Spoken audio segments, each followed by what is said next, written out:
The family would look to the ceiling at dinner time, because if the chandelier starts to sway again, it was a sign that the woman upstairs would be beaten by her husband, too beaten to stand up. All she wanted to do was crawl to the living room as quickly as possible. She just hoped that the camera on the cupboard could capture everything clearly. Sure enough, the next moment, her husband dragged her back into the room, and with a loud scream, the husband's anger had finally been vented. But as Lisa was silently cleaning up the mess, she cut her finger on a broken glass. But this time, her husband didn't scold her. Instead, he took out a present from his bag and threw it in front of Lisa. Lisa was very confused. But the next moment, the husband asked his wife what kind of fruit she wanted. When Lisa remained silent, the husband became impatient again, and then he said that Lisa was already 5 months pregnant. If it were any other woman, she would have wanted fruit. When he heard that the woman wanted strawberries, the man immediately took out a banknote and handed it to his wife so that she could buy them herself. But the man did not know that his wife not only did not buy strawberries, instead, she bought a bucket of ice cream, which pregnant women are not allowed to eat. Then he found a deserted place to sit alone until late at night. When she was sure her husband was asleep, she went to the toilet and ate it in secret. And when she was done, she tiptoed around and took pictures of her bruises. Then she would send them to her colleagues asking if they could be used as evidence for divorce. The next day the woman came to work, but before the end of the day, she received a phone call from her husband urging her to leave. Lisa had to leave early, but when she reached the stairwell, she suddenly removed the pillow from her waist. Then she switched her mobile phone to record mode and got into the car. Lisa remained silent in the face of the reprimand. Then she secretly put her mobile phone next to her. However, when the car had just traveled a short distance, just because she sneezed, her husband started to abuse her again. He almost crashed into the car in front of her. But the next moment, the husband realized that his pregnant wife's first reaction to danger was not to protect her stomach. While the husband was scolding his wife again, Lisa noticed something strange about the navigation, because today they said they were going to go back to her mother's house with her, but the address that her husband was navigating to was not. At this point, the husband changed the subject. He asked Lisa to guess how much cash she could put in the bag in the back seat. Without waiting for Lisa's answer, he said that the baby was on the way. Shouldn't they have a better life together? By nightfall, her husband had driven the car into a tunnel with Lisa. But when the clock pointed to 1 o'clock,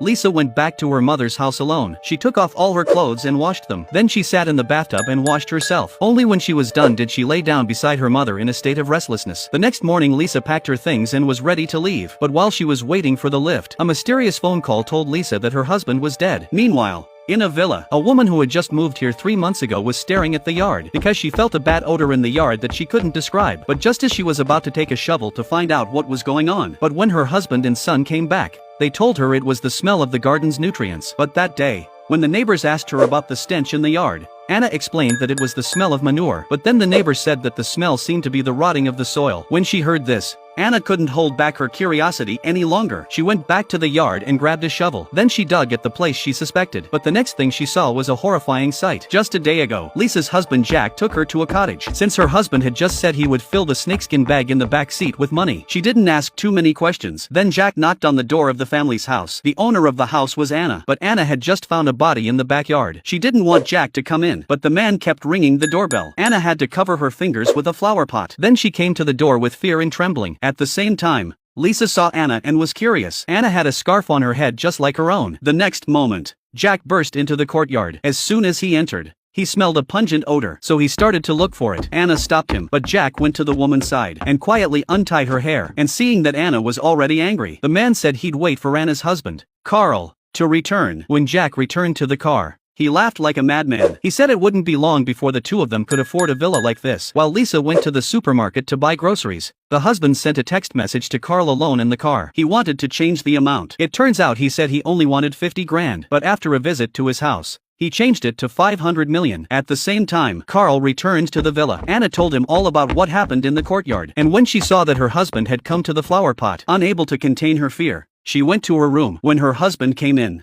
he threw a glove in front of her, but when she saw the glove thrown by her husband, Anna felt something was wrong. The stench was exactly the same as when her sister died, so she was ready to go to the yard to check again, but she was stopped by her husband. While Carl was comforting his wife, the mobile phone on the table also received a text message from Jack. At this point, he not only changed the name from 50,000 to 500 million, he also asked him to meet him at the reservoir at 11 p.m. tonight. In the evening, Carl took the initiative to bring a glass of milk to his son. Then he made a cup of tea for his wife. After confirming that they had drunk it, he went to sleep with his wife. But when she woke up in the middle of the night, she found herself alone in bed. She wanted to send a text message to her husband, who had gone night fishing, to remind him to be safe in the rain. But on second thought, she gave up. On the morning of the 20th, The day Lisa's husband died, Anna saw her husband and asked him when he came home, but Carl said he didn't go out because of the rain yesterday. Meanwhile, Lisa received a call from the police and arrived at the station. When she saw her husband's body, she wasn't so upset. Instead, she stared blankly and asked the police if her husband was really dead. Then the police asked Lisa for information about her husband's life. After a moment's thought,